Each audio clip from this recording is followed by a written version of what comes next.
Well, hello everybody.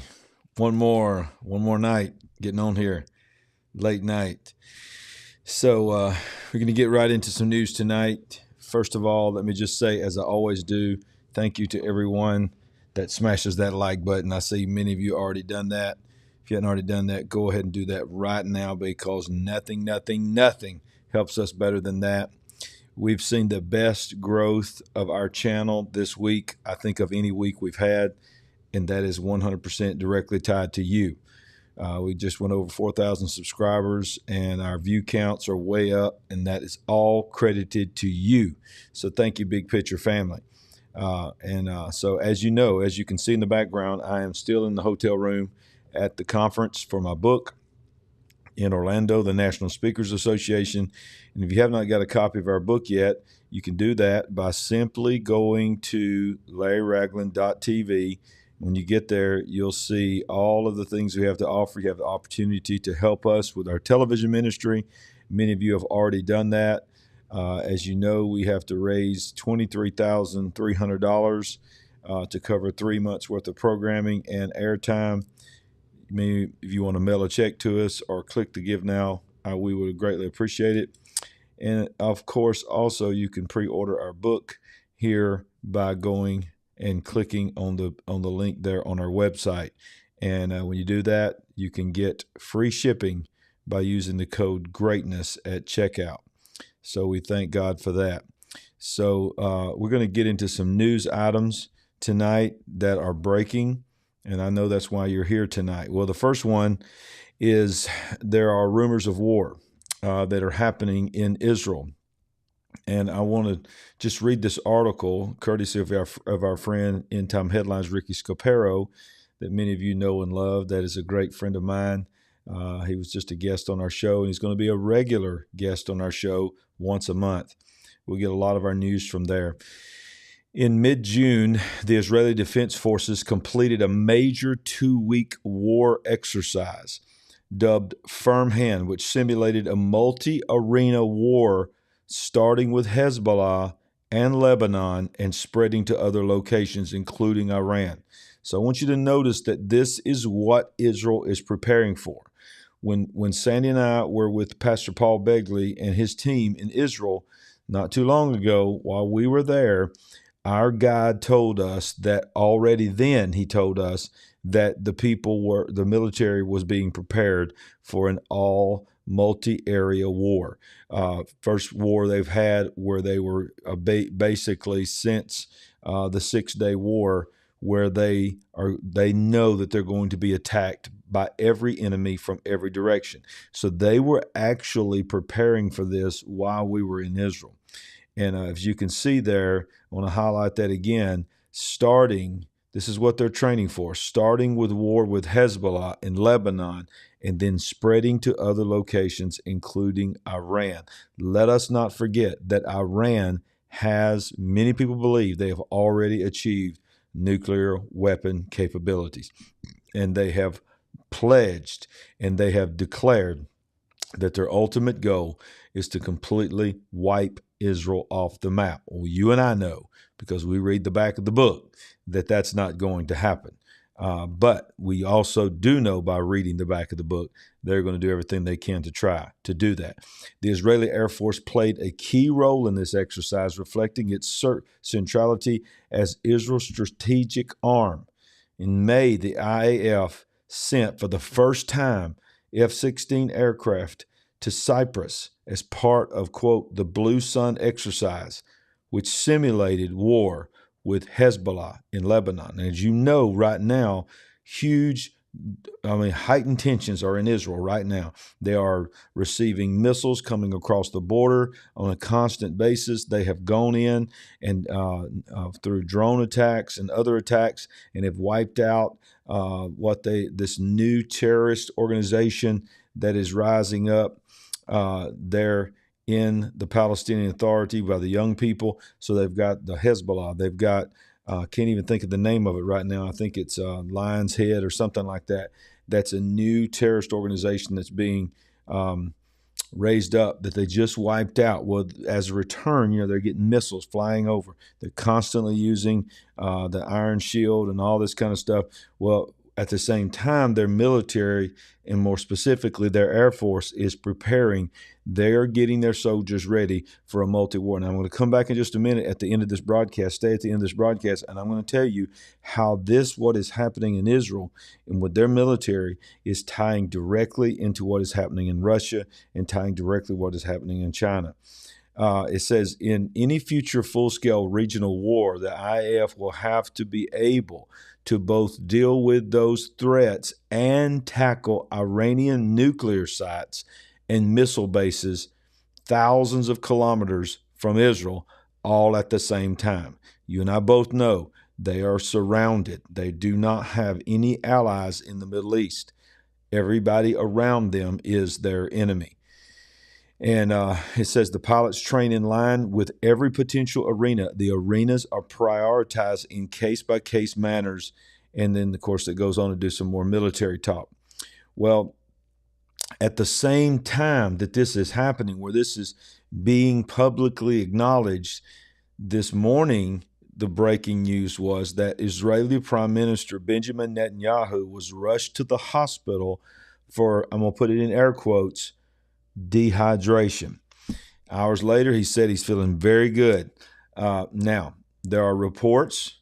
Multiple people started reporting at the very beginning when this broke, and you never know when news is breaking for the first moment. You never know if it's, how accurate it is, and you have to take it with a grain of salt. But the news that was breaking when it first happened was it was something to do with his heart, and that he was put in the heart attack wing of the hospital. And then, of course, later on, it was reported that it was dehydration. He was feeling good, but he was being watched and observed in the heart section of the hospital there in Jerusalem. I want to read this, and then I want to read another article that gives another perspective of what might be going on here. Israeli Prime Minister Benjamin Netanyahu on Saturday declared that he, quote, feels very good after he was rushed to the hospital for what doctors say was likely dehydration. But doctors ordered him to remain in the hospital overnight for further observation, and his weekly cabinet meeting was delayed by a day and rescheduled for Monday, his office said. Netanyahu's office said he was hospitalized after feeling mild dizziness. Said that he spent the previous day in the heat at the Sea of Galilee, popular vacation spot in northern Israel. And after that, a series of tests. The initial assessment was that the veteran Israeli leader was dehydrated. Okay, so I'm not going to doubt that. Okay, I'm going to say that it's extremely possible. I understand he's an older gentleman. He's a strong man, but he is an older man. And, yes, the sun is very, very strong there in that area. And it could be 100% absolutely dehydration. But there's also skepticism to that, because one of the things that's happening to people who have taken the YY, one of the things that's coming from the YY is, heart issues, and then, dizziness and so forth. So there are some speculation on the ground, and this is a total speculation. No one is saying that this is the case, but there are some people on the ground that are reporting that it could be symptoms, could still be dehydration, but some things that were tied to the YY. As we read from the AP, this article, this is opinion piece, quotes that and says, but it's a fair question to talk about the YY. Healthy people are all over this world, as you know, collapsing and unfortunately even dying. Some of them have long-term injuries that are coming as an effect of that. So there's some people that are asking the question because, as you know, Benjamin Netanyahu was a very, very big proponent of the YY. And, of course, Israel was one of the most vaccinated nations in the world. So dehydration, as I said, in the heat is not uncommon, especially for the elderly. There's two things to remember before dismissing this. First, adverse reactions to the YY are rarely the only cause of ailments. The destructive spike proteins, whatever else is in them, exacerbate pre-existing or emerging maladies. Secondly, this is the official story from the government about a world leader. You can never trust the official story from a government about a world leader. And I like that they go on to say, was it just dehydration? Probably. But we have to continue to ask the question when strange health situations arise, because if we don't, very few others will. Now, I'm not saying that you have to necessarily agree with me on that, on this, but I'm going to be honest with you. My mind has become more and more skeptical as the days go by, that when you see things just unusual out of the way. Look, I know people have been dehydrated for years. I know people have had heart attacks for as long as people have existed. Things happen. But we came out of a situation just recently in this world where we are beginning to see the repercussions of this, and we're seeing people having sudden things happen to them. I would not be surprised if this came out that it was tied to that, but it won't come out even if it was, because there's no way that Israel's going to let any kind of narrative get out that this was tied to the wang. I'm just going to tell you that right now. So there's one other thing that I want to tell you, and that is this.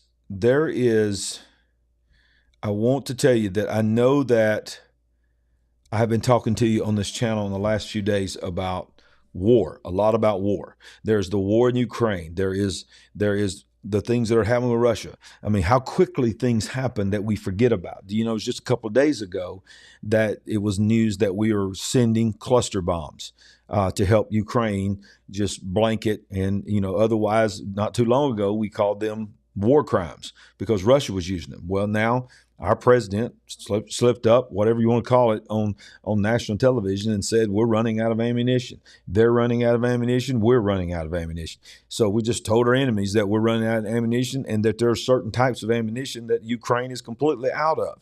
And he said that for everybody to hear. And then all of a sudden we're sending cluster bombs over there to be used in the war.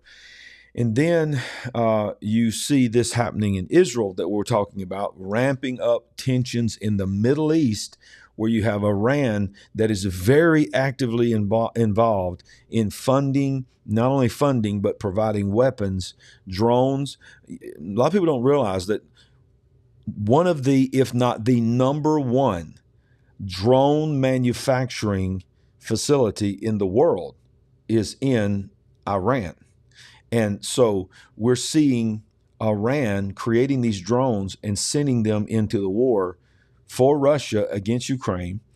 Then you have, ladies and gentlemen, I will go ahead and tell you that this coming week, probably, I say probably because when I get back, I'm going to have a lot of stuff on my plate, but probably Tuesday evening, this coming Tuesday evening, if you're watching this live, it's July 15th when I'm doing this show. This coming Tuesday evening, I'm going to do a show like none I've ever done before. I am going to release some information on that Tuesday night show that has been given to me by someone that is in the know and someone that I trust that is dealing with war. And this information is some of the most alarming information that I've ever revealed before on this show in this nature, because it's going to show you that the term World War III is not some pie in the sky conspiracy theory that ain't never really going to happen. World War III.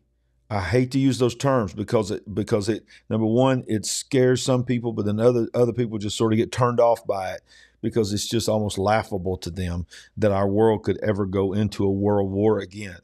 But let me tell you something, ladies and gentlemen, we are being set up for actual World War III very soon, a lot sooner than you think, because look at the elements that have to be in play for there to be a world war.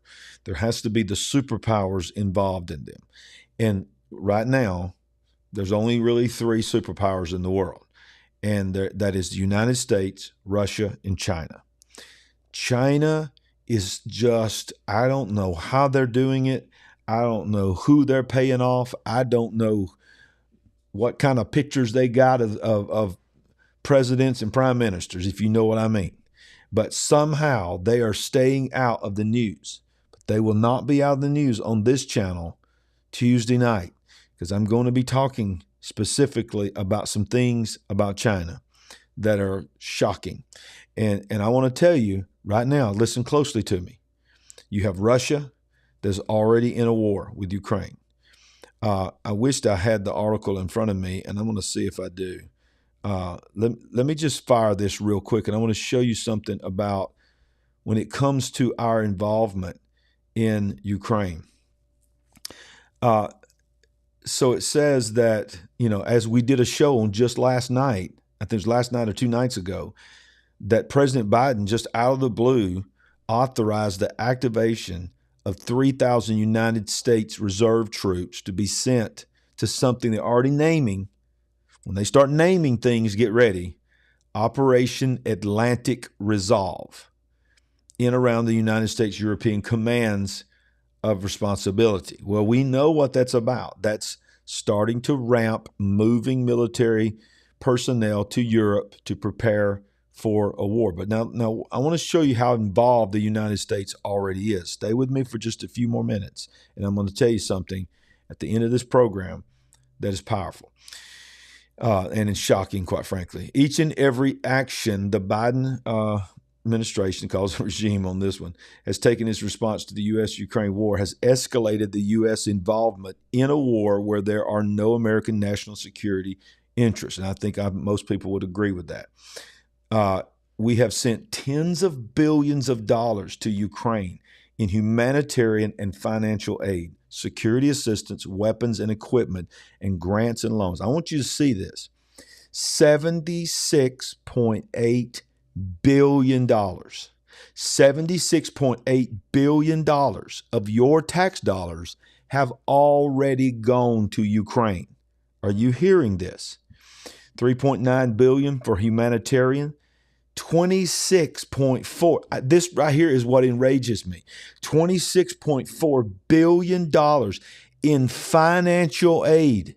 While our country is in a recession, people are losing their jobs, they cannot pay their bills, and we have helped them out in finances to the tune of $26.4 billion. $18.3 billion in security assistance, training, equipment, weapons, logistics, support, helping them secure their border. What? And then $23.5 billion in weapons and equipment. Weapons and equipment that we don't have in our military, that's not going to our military, but going to their military. And $4.7 billion in grants and loans for weapons and equipment. Yeah, here's the video that I wanted to show you. One of the things that I've been saying here is people's been saying the quiet thing out loud. I want you to listen to this so-called expert here. This is Samantha Power, who currently serves as the administrator of the United States Agency for International Development and was the United States ambassador for the United Nations under Obama. Accidentally, in an interview several months ago, went ahead. Nobody's reported on this. Nobody. It just came out. She said it. Nobody did anything about it. Listen to what she says when she gets down to this one part. She's talking about the war, and she says this about the war. This isn't just the United States and Russia. This is, in fact, the Ukrainians on the front lines, Ukrainians doing the fighting. She literally says that it's United States and Russia. Listen to this. What is at stake in Ukraine are values and interests so core to the United States. I mean, imagine just wanting your freedom and your independence. I mean, this country is predicated on exactly those two values. Imagine the counterfactual, where we walk away or we didn't show up in the first place.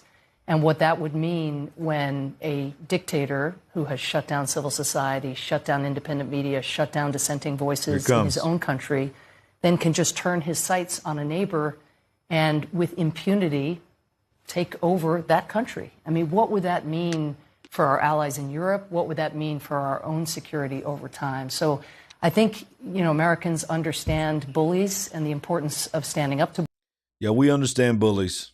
We understand bullies. I'll just let that one go. bullies.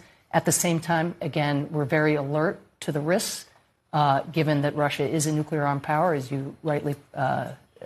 It is. But that is, again, how we are in the position that we are in now, building a coalition of countries coming together, making sure that this isn't just the United States and Russia, Making sure that this is not just the United States and Russia. This was back in the end of February. This is where they were already thinking. In fact, is Ukrainians on the front lines, Ukrainians doing the fighting, and a coalition of 50 countries rallying behind them, and including actually today more than 140 countries at the UN signaling still a year into the war their support for Ukraine's self-defense. What is it? So did you hear what she said? She literally, call it whatever kind of slip you want to call it. She said, we need to make sure the world knows that this is not just about the United States and Russia. This is also about the Ukrainians fighting. Well, hello. So I want to just tell you something. What is happening right now?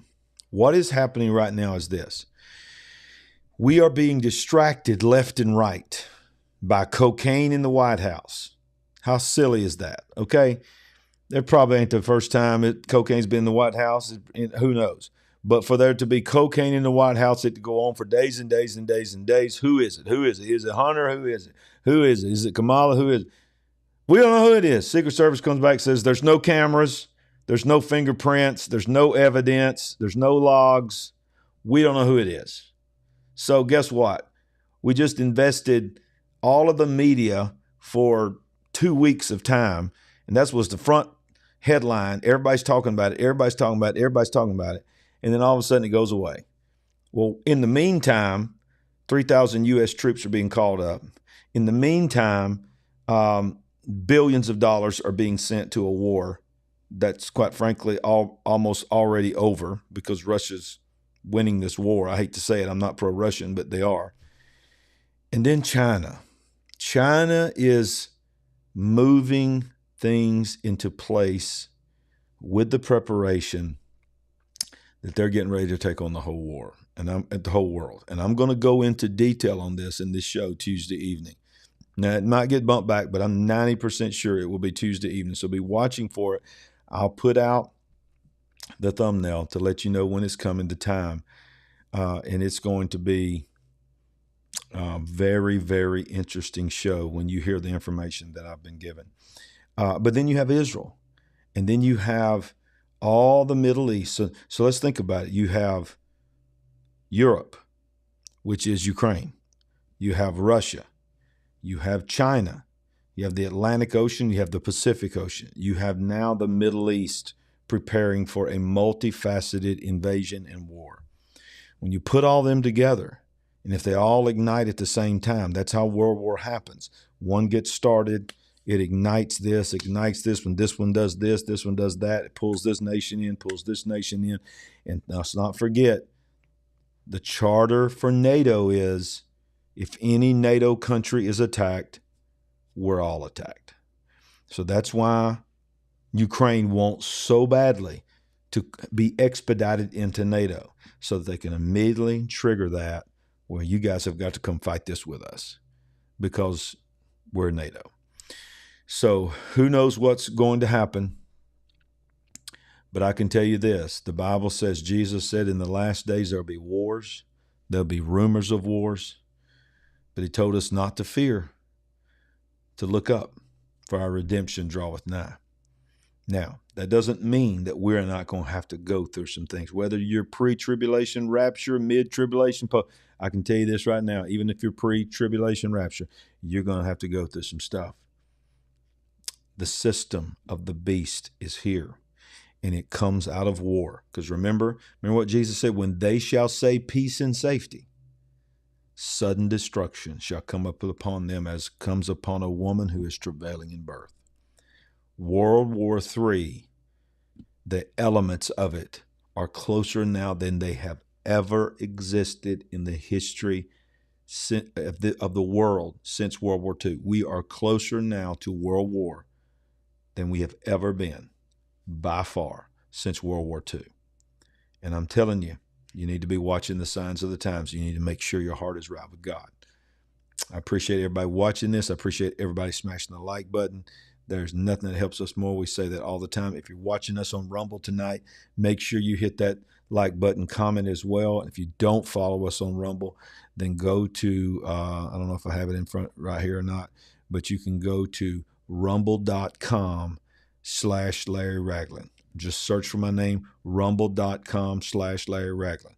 Rumble.com/Larry Ragland. We need to get as many over there as we can so that we can make sure we got a backup channel when we start covering these kind of things. So thank you for everybody that was watching tonight, everybody that's going to share this broadcast. Invite others. If you haven't subscribed yet, subscribe.